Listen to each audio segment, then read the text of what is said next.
tal? Soy Gabriela Guevara Reyes de la Academia de Filosofía e Historia de las Ideas, y la invitación a participar en el Seminario Permanente de Historia de la Filosofía es para hablar sobre falacias. Comenzaremos analizando brevemente la definición más común de falacia, que es la de ser un argumento aparentemente válido, pero que en realidad no lo es. Si hacemos un breve análisis de esta definición, veremos que hay varias cuestiones que tendríamos que analizar. Para empezar, no se habla de cualquier argumento, sino más bien, si nos referimos a falacias, tiene que ver con argumentos del lenguaje natural. Y la validez solamente se aplica a argumentos deductivos. Es decir, esta definición que persiste en muchos manuales, incluso actuales, de falacias, de argumentación o de lógica, es bastante poco útil para poder entender realmente qué es una falacia. El origen del tratamiento de las falacias está en Aristóteles, de sus tratados de lógica. En el Organón es el último libro, y es exactamente el tratado que se llama sobre las refutaciones sofísticas.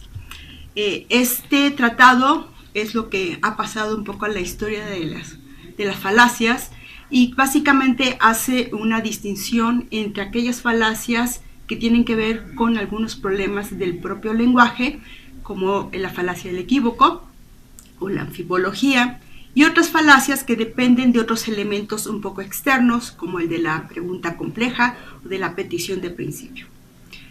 Bien, entonces, digamos, la influencia del tratado sobre las refutaciones sofísticas ha sido por muchos siglos que se ha considerado como la noción más o menos clásica de falacia.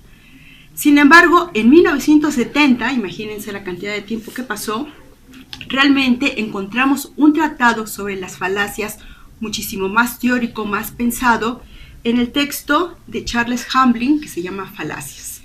Y curiosamente, en este texto, que es un clásico y es prácticamente el segundo texto más importante que hay sobre falacias en la historia de la argumentación, apenas se tradujo a la lengua castellana el año pasado, en el 2016. Sin embargo, es bastante recomendable verlo. Bien, aquí Hamblin, además de incorporar lo que históricamente se ha visto como falacia, también empieza a hacer una distinción que va a dar resultado a las teorías actuales sobre el tema. Este elemento que él empieza a ver es que la falacia más bien se empieza a dar o generar en una dialéctica, entendido como un diálogo entre dos personas que discuten sobre algo, y en este ir y venir se empieza a generar o se pueden generar a veces las falacias.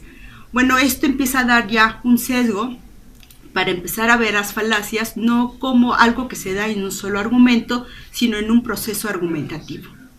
Y así llegamos a la época actual. En la época actual considero que habría básicamente tres grandes propuestas teóricas sobre falacias. La primera es la que tenemos en la lógica informal con los autores Johnson y Blair, y para ellos, que son prácticamente los iniciadores de la lógica informal, digamos teóricamente más seriamente tratada, el énfasis para ellos está en la calidad de las premisas hacia la conclusión.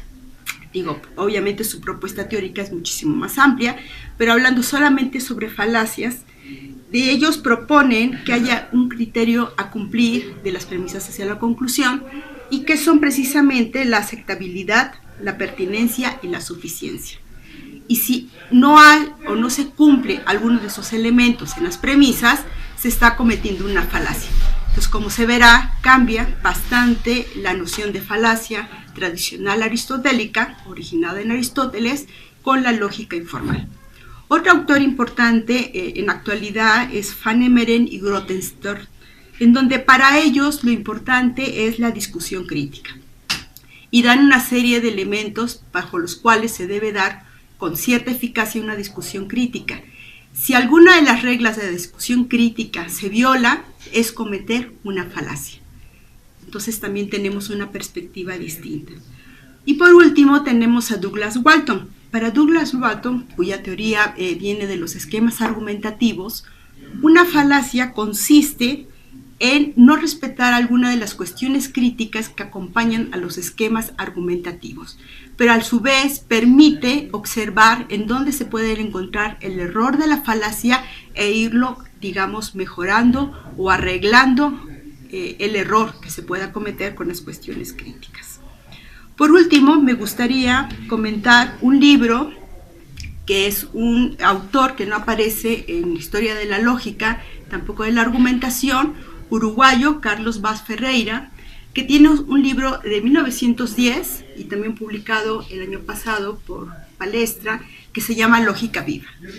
Este autor es sumamente interesante y alejado de cuestiones teóricas y analizando ejemplos muy concretos en ámbitos distintos, cotidianos, del trabajo e incluso de la filosofía y de la ciencia, él reconoce que hay ciertos errores, más bien es un observador de ciertos errores cognitivos discursivos que llama paralogismos y que llevan a una serie de confusiones que en términos generales se caen en las falacias. Es interesante este autor porque realmente va como al centro del problema de las falacias, que son observar casi como por separado cada una de las diferentes situaciones en las que se pueden generar las falacias. Por último, si alguien está interesado en una perspectiva del análisis de los problemas centrales y las diferentes teorías que hay sobre las falacias y problemáticas que giran alrededor de ellas, está el libro de la fauna de las falacias de Luis Vega Reñón, en donde en el 2013 que lo publica, tenemos, digamos, la contribución en lengua castellana mucho más completa sobre el tema de las falacias. Bien, entonces eso sería todo y gracias.